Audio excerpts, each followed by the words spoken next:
And it's nice to have you at Modern. How are you liking it so far? What's your take? I'm loving it. Yeah? I think it's fantastic. The keynotes have been great. I went to the B2B marketing general session yesterday, went to my first Marquees last night. That was absolutely fantastic. I'm still wondering how Nigel did that card trick from the audience. Yeah, it's crazy. I was blown away all night by him. Yeah. He's really great. It's fantastic. As I mentioned in the intro, you've worn a bunch of hats at Oracle. What I find really interesting is that you led the team that transformed Oracle itself into sort of a modern marketing organization. What did that take? It took a whole lot, and it took a team of legendary people. Some of them are here. I know Bensei, Mark, Patrick are in the audience. We started our global transformation about 6 years ago. We were using some old technology. Yeah, we're Oracle, but we were told we have to use our own stuff, and our own stuff needed to be updated. And we got together, a small group of us. It was literally 6 years ago, this past March, best meeting of my whole career at Oracle. Wow. And we just said, what do we need to do? What do we need to do to transform ourselves? And we had some discussions about what our top 5 priorities were. We actually decided customer experience was going to be at the center of everything we did. So we built our customer experience database, 6 years ago. It was our theme, even back then. And we came out of that meeting, and a month later, Bensei, Lori, and the team handed me a plan. And I said, it was actually 3 weeks later. I'm like, where did this come from? And they said, Christina, we've been thinking about this for a really long time. And so my role became, they're the experts. I've been there a long time. I know how to navigate through Oracle, and my job was to clear the runways so they could fly. And they flew. I love it, like a wedge buster, just kind of get people out of the way. I love it. How do you get it done? Yeah. What's the number one thing that you want these heroes to know about Oracle marketing and how it benefits them? Oracle Marketing Cloud Technologies? Oh, wow. I mean, where do you begin? We have latest and greatest, most modern technologies in the world. We're using them. We use all these companies that we've acquired, that we've integrated together. We use everything, Golden Gate, FatWire, ATG, our database, our Exadata, Eloqua, Oracle Sales Cloud, social marketing. It all works together really well in our environment. You have to remember, at Oracle, we have about 430,000 customers. We have thousands of marketers.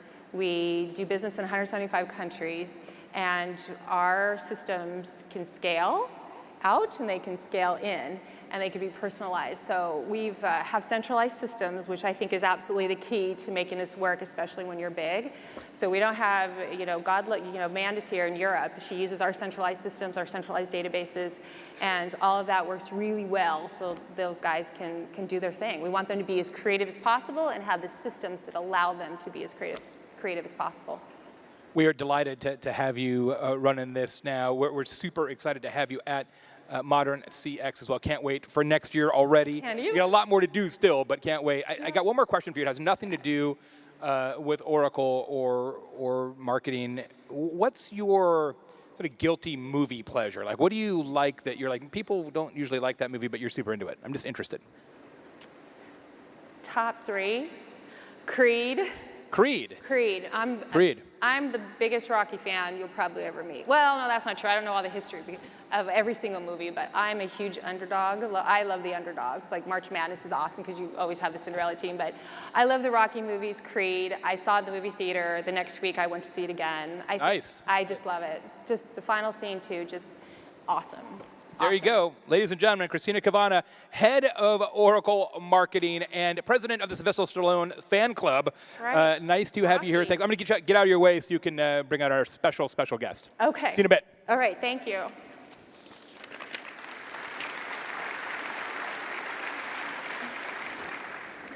We have a really special treat today.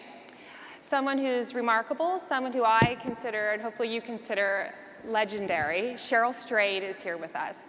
Cheryl Strayed is a best-selling author of many books. She wrote the #1 New York Times best-selling memoir, Wild. It was also turned into a movie called Wild, coincidentally. Hopefully you guys have seen it or heard of it. It was an Oscar-nominated movie starring Reese Witherspoon. She's also written books like Torch, Tiny Beautiful Things, which I have right here, which is one of my favorites, and a book called Brave Enough. She is also, people might not know as well, she is the co-host of the Dear Sugar podcast, which originated from her Dear Sugar advice column that gets put up on the Rumpus. She has an undergraduate degree from the University of Minnesota, went to the East Coast to get her master's in fine arts and fiction writing from Syracuse University, and then all the way to the West Coast. She comes to us from Portland, Oregon. Everyone, please welcome Cheryl Strayed.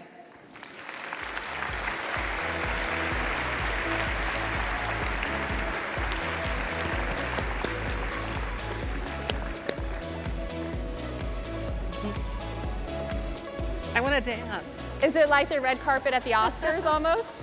Hello. Hello, so great that you're here. Hi, everyone. You probably already guessed, I hope. You all know, and I've told Cheryl that I'm a big fan.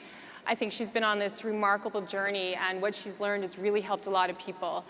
And I didn't tell her this backstage, but when I read her work, I'm turning the pages thinking, oh my God, I can't believe she did that. Or, oh my God, I can't believe that happened to her. Or, oh my God, I can't believe she said that.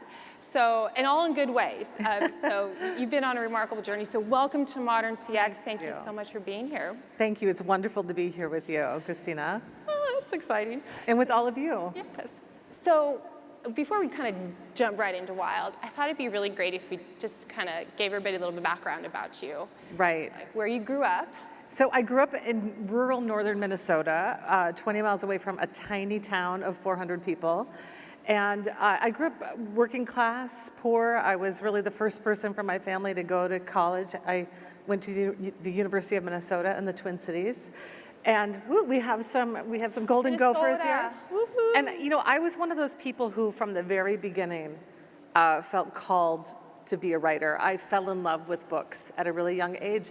And so I always knew that's what I wanted to do. I was an English major. Do we have any English majors in the house? All right. Wow, pretty good. Yeah. So yeah, that's where I began. And then when you were in your early 20s and you were going to the University of Minnesota, Right. trying to fulfill your dream of being a writer, life took an unexpected turn, and about 3 or 4 years later, you suddenly drop everything and decide to hike 1,100 miles of grueling terrain. That's on the right. Pacific Crest Trail. So what circumstances led you Yeah. to do that? So when I was a senior in college, my mom, who was also a senior in college, she was 45 years old and had gone to school when I did. She suddenly got very ill. She thought she had a bad cold, and she died 7 weeks later of advanced stage lung cancer. It was one of those just suddenly life changed. The rug was really pulled out from under me. And I didn't know how I could live without my mom. My mom had been a single mother. I didn't have a father in my life, or when he was in my life, he'd been abusive. And so really, I was an orphan. I was a senior in college, and I didn't know how to live, really. I wanted to honor my mom, but like many people who, when they're suffering, I didn't make a lot of good choices in the course of trying to do that.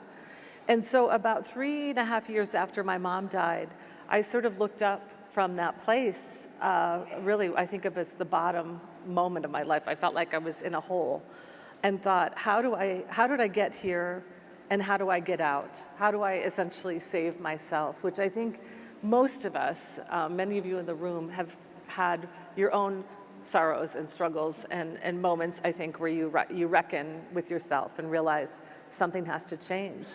That was mine.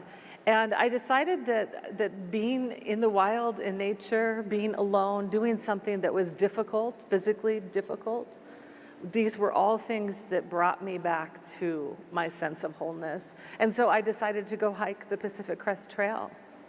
And tell us a little bit about the trail. Okay, yeah. And so where it goes and starts, and 1,100 miles, really. yes. Well, Yeah. the trail is this glorious thing called a National Scenic Trail. We have several of them in this nation. We're fortunate enough that people who came before us thought to really preserve these trails that belong to all of us. And this one, the PCT, goes from Mexico to Canada through California, Oregon, and Washington. And it goes up the crest. A lot of people hear Pacific Crest and they think the Pacific coast. But instead, it goes up really the mountain ranges that run up the center of those states, the Cascade Range through Oregon and Washington and the Sierra Nevada in California. It's an extremely rugged trail. I hiked it in the summer of '95 when I was 26, and it's still remote. You know, I have to take some credit. Wild made it slightly less remote because, you know, so many people are hiking the trail now. But when I hiked it, you know, very few people did. The first 8 days of my hike, for example, I did not encounter another human. It was just me. Wow. So were you afraid, like, for your safety? I mean, there are maybe not wolves in California, but there are wolf packs in Oregon, and there's certainly bears. I mean, were you at all afraid? Yeah, you know, there are snakes and cougars and, you know, all of those things. But really, I mean, we're all afraid of those things, but sort of unjustly. It's actually other people, I think, that would be the most scary thing on a trail. And I decided before I went on my hike, I knew that if I was going to go as a woman alone into the wilderness, as a man alone too, I think, you know, most of us have some fear of venturing into the wild places solo. What I decided to do was simply not allow myself to feel afraid. And this was really essentially mindfulness, you know, consciousness, saying to myself, don't be afraid.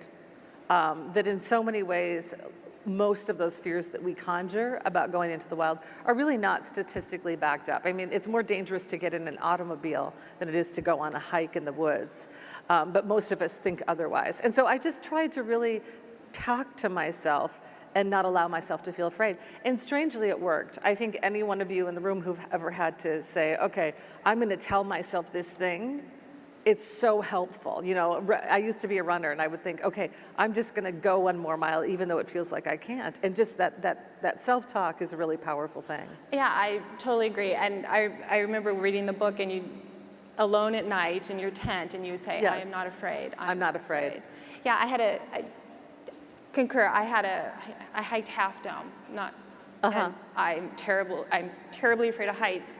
And I remember I got to Subdome, the part right before the cables, the 400 feet of cables that go like this, and my legs went to jello. And I just took deep breaths, and I just said, you can do this, you can do this. And suddenly I just got up, and I went up, and I came down. It was awesome. So yeah, the power of just telling yourself, don't be afraid. I'm not afraid. I can do this. Yeah, and I think the power of telling yourself the other story is also enormous. So when you tell yourself you can't do something, that it is too scary, that you shouldn't do this, you know, that negative voice is one that I think, unfortunately, for a lot of us, does emerge as well. And what I've learned in my work, you know, on my hike, in my work as Dear Sugar, is that there is really this power to the stories we tell ourselves. Yeah, absolutely. So the other part of fear that on the trail is you went there so you could find your footing. Yeah. And you did at the end, and you'll tell us about that. But did you have any fear about you weren't going to find your footing? Like that emotional fear, like what happens if this doesn't work? I know a lot of us, we just jump right into our dreams or to things we fear or things, you know, we're going to figure this out, jump right in. But what if you don't? Were you afraid you wouldn't? And then what would happen? Right. You know, I think this fear of uncertainty, of not knowing the outcome, is one of the things that prevents us from doing almost all of the best things we do. Because let's face it, no matter what we do, take a job, go on a hike, get married, have a child, it could always turn out badly, right? It could always be harder than we think it's going to be. It could always lead to failure or heartbreak or any number of things that would make us sad. But the deal is with life, as we all know, right, that you have to embrace that uncertainty, because the other outcome is that it could be glorious, or that even if it is difficult, we're going to learn really important, powerful lessons along the way. And so, you know, when I was on the hike, was I sometimes thinking, what have I gotten myself into? Why am I here? The answer to that is every single day. But I also tried to keep that future, the mind of the future self inside of me. And I knew that the future self would look back and say, that was a worthy experience, that was a worthy endeavor. And I do try to let that be my guide. Even when I was at that bottom moment of my life, I think I had that consciousness that if you step in the direction of things that you know are about your strength rather than your weakness, something good will emerge.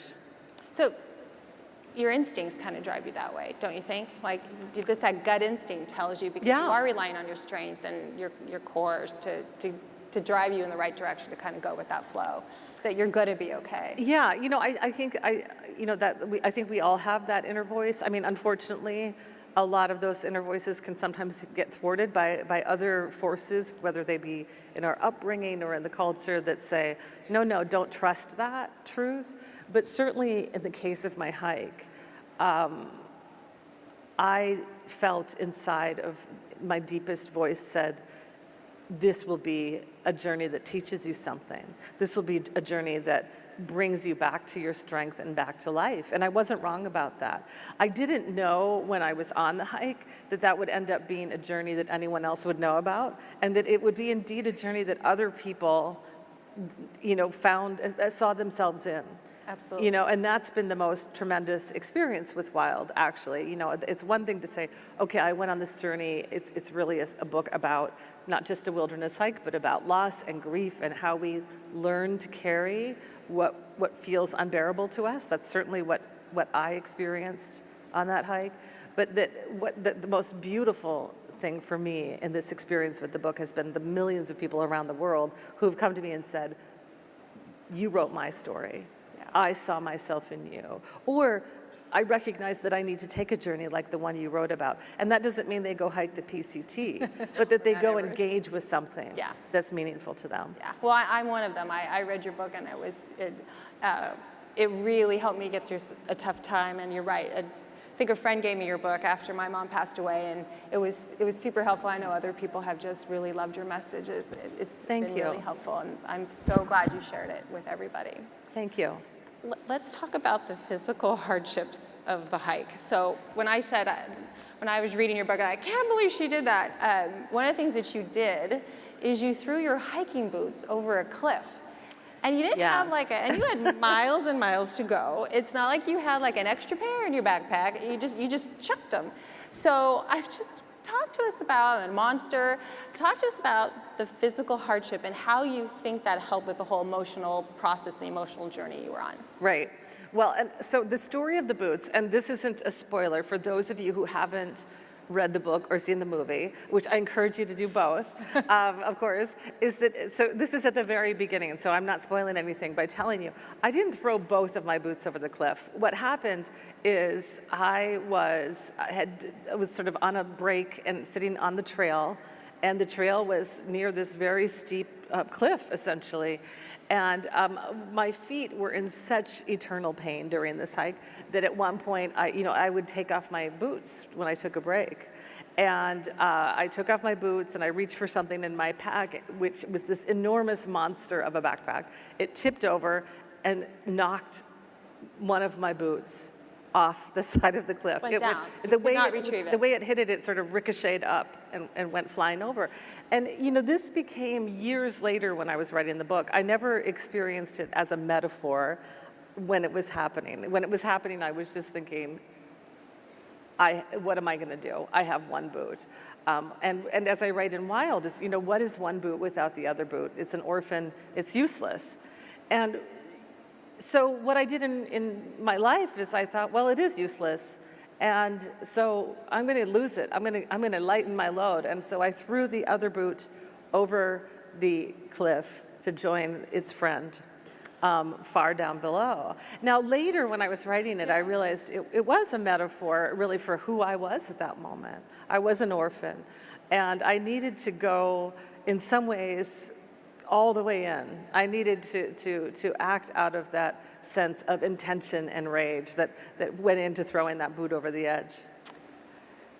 So, do you want to tell people what you did after that, or should we save it for the movie so they can watch the movie in the book? Well, how many miles did you have left? Having grown up in northern Minnesota, those of you from the Midwest maybe will relate to this, and maybe other places too, but duct tape is really one of the best things that has ever been made, one of the best products, because you can do, we have some shout outs for duct tape. I did have these little kind of like Teva sport sandals, and I put them on with my socks, and then I used duct tape to basically make boots out of duct tape, and I hiked in them. So They were quite comfortable, actually. Yeah. probably more than the I boots. highly recommend it, yeah. So I think one of the lessons of If I the were in book- product development, I would make maybe boots out of duct tape. Maybe somebody, Hey, there you go. You You got know, a you whole bunch guys of have some- marketers yeah, here. exactly. And sales and commerce and service. So I think one of the biggest lessons that I took away from your book and that story is that if you're going to go hiking and you're going to buy hiking boots, you always buy them a half size bigger than what your foot is, right? yeah, I would even Yeah. say maybe a whole size. A whole yeah, size. I learned that the hard way. Yeah, most important aspect of the book. So, Monster, your backpack. I'm not. I was telling Cheryl earlier. I'm not literary analysis isn't really great for me. It's kind of. But You I weren't did- an English major? I wasn't an English major. Okay. But I absolutely got the symbolism with the backpack. The backpack that you stuff with God only, all that stuff. Yeah. And you had to put on your back, and you couldn't even get it on your back. Yeah. I couldn't lift it, right? Yeah, and I loved your first friend that you met, that they went through your backpack and said, okay, you got to get rid of this and this and this and this and this. And Yeah. that was really symbolic. You want to talk about the symbolism? You probably could explain it better than I could. Of that backpack. You know, it's interesting. setting. Here again, I want to say one of the most interesting things, being a writer who writes about her life, is that what happens is I get to go back and really think about all of the things that happen to all of us. And usually what happens is we just experience the thing and onward we go. We don't reflect a lot about the meaning, and especially the metaphor. What is this kind of experience symbolize? So the experience for me was that I was alone in a motel room on day one of my hike, and I had committed the great novice backpacker's mistake, brought too much stuff. And I pack everything into my pack, and what happens is I find that I can't lift my pack, which is not, I'm not overstating this. It was so heavy that I could not even budget an inch. And yet the great paradox was that I had to lift it. And years later, when I was writing Wild, when I decided that this was a story worthy of telling, it was in fact that experience with the backpack that told me that. Because I understood that in so many ways, what I was confronting when I had to confront that unbearable weight of the backpack was really all of the things in my life that were causing me to suffer, all of the things in my life that were holding me back. I had reached that bottom moment that I described a few minutes ago, because I felt like I could not bear the truth of my life. I couldn't bear the world without my mom. I couldn't bear the world with the enormous wound that had been caused in me by my father's abuse and abandonment. I couldn't bear even some of the mistakes I had made. And the deal is with life is that we have to, and that I had to. And I had to figure out how I was going to do that.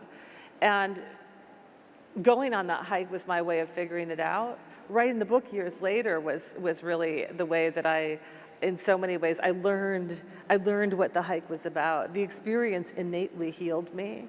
And writing the book was that next level of saying, okay, this story isn't just about me. I was never interested in writing a memoir that was like, look at me, I'm so interesting, my mother died, or I took a hike. That's not at all the goal of any good memoir, and certainly wasn't my goal as a writer. What I was interested in doing is telling a story about all of you, about all of us. Everyone in this room has had to bear something you couldn't bear, that you didn't want to, that you thought you wouldn't be able to hold. And you have, most of you have done that, right? And if you haven't done that yet, you're going to. That's what life is. And so with Wild, I was trying to write into that human experience. The backpack was, to me, really the great metaphor of the book, the monster that we all have to carry. That's right. So then you get to the end of the hike. Yes. We were talking backstage. One of the things I appreciated about the book is there was no great savior at the end of the hike. There was no knight in shining armor that was going to make everything okay. The siblings weren't going to all reunite in love. It is what you have talked about. How do you carry the burden? How do you cope? And how do you have to save yourself, and you just have to keep walking. You have to keep walking. Just keep walking, keep moving forward. Yeah, I was really interested in writing a true story about transformation.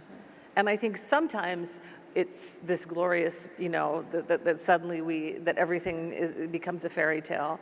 But I think usually change and transformation is a much more humble and subtle thing. It's a quieter thing. The thing I felt at the end of my hike was a sense of okayness and centeredness, a sense that I could go on bearing the burdens I had with maybe a little more grace and ease than I had at the outset of my hike. It was an extraordinary journey. Thank you. So before we move to Dear Sugar, I'm going to ask you, so remember, this was tough times. There was no iPods, iPads, phones, completely disconnected from the world. Yeah. No social media, but in 95, but if there were, what would have been your tweet at the end of the first day of your hike, and what would have been your tweet at the end of the last day of your hike? Well, my tweet on the first day of the hike would have included a lot of curse words. She likes to curse. I would have said, you've got to be kidding me, with a little more color in there. Yes. Yeah. At the end, I would have said thank you, because I think that what I felt at the end of that journey, and I think any of us who've gone on any kind of journey that included beauty and strife and challenge and hardship and gifts, all of that sense of the grand sense of all of the experiences we have when we go on journeys, is that sense of gratitude, the gratitude that you got to do that. That's great. So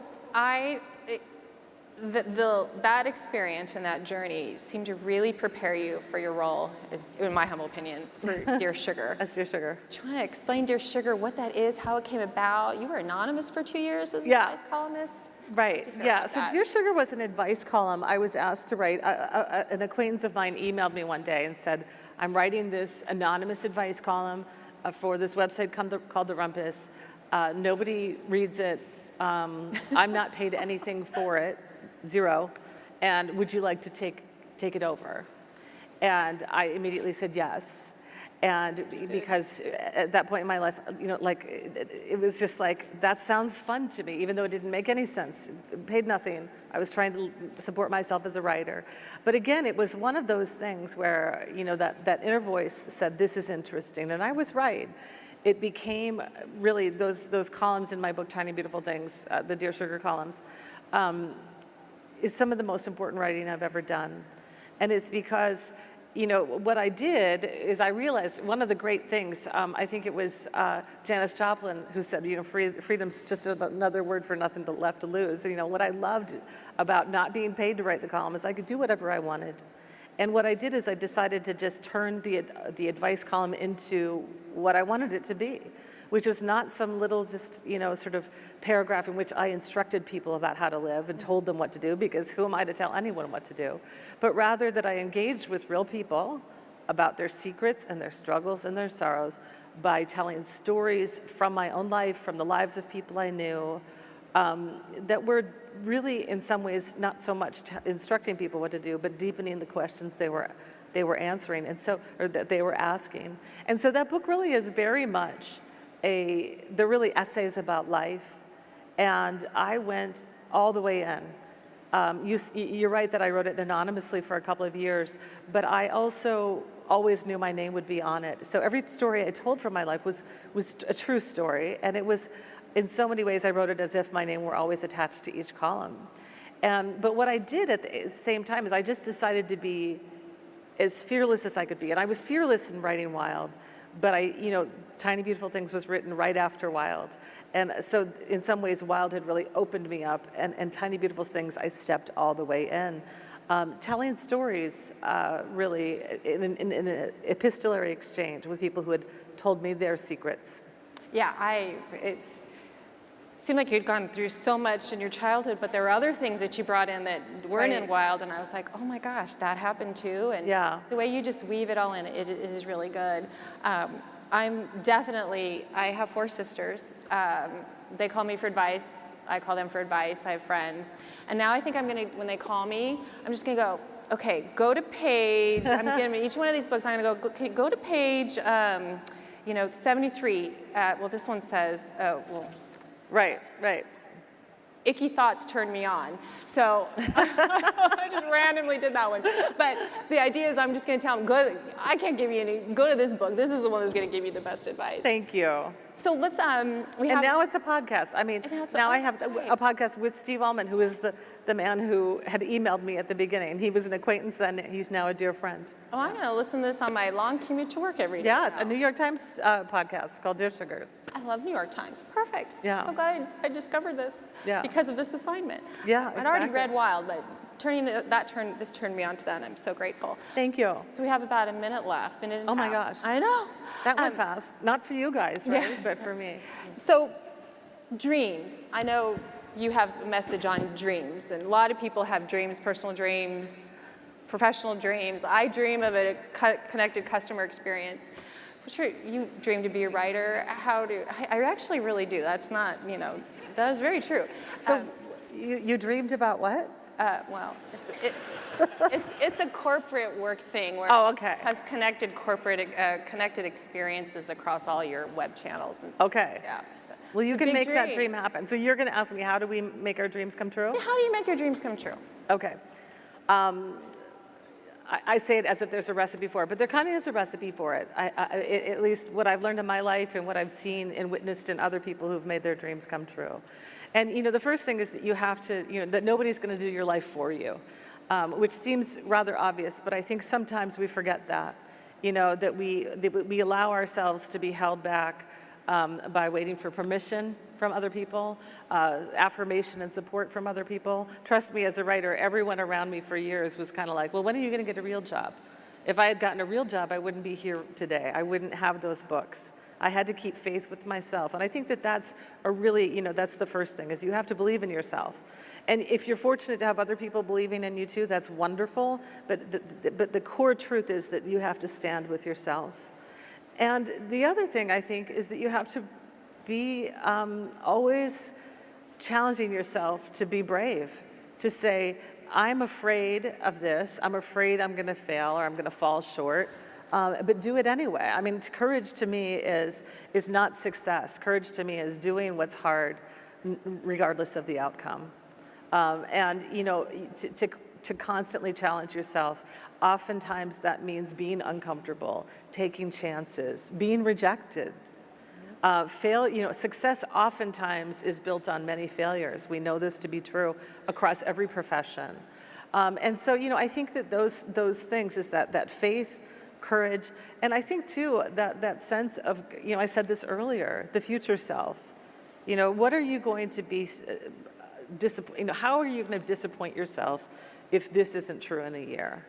What do you have to do to get to that place where you don't disappoint that future self? What choices do you need to make today that will pay off a year from now, 10 years from now, a month from now, whatever your timeline is? And I think that thinking with that sense of intelligence and consciousness and heart is a powerful driver for me when it comes to making manifest the things I hope to. Great advice. Thank you so much, Cheryl. Thank you for joining us here. It's been just a pleasure to have you. Thank you very much.